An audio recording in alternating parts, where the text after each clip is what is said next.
are here with Off Leash Canine Training. I'm here with Bunker. He is a year-old Bernese Mountain Dog. He is going to be with me for a 2-week behavior modification. As you can see, he's a little nervous. His owner had mentioned he can be a bit reactive to people, children. He's pretty fearful of children. So we're going to be working on building his confidence, getting him around lots of people, just checking things out, and learning how to relax. He is very sweet. It just takes a little bit of time for him to warm up to people. But I am going to show you a little bit of what he knows. Bunker, hi, buddy. Hello. Can you sit? Oh, look at you, good boy. Look at you, good boy. Good boy. Bunker. So he's pretty smart.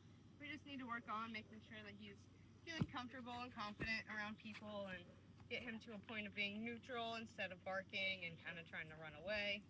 I hope you enjoy all the progress that we make in 2 weeks, and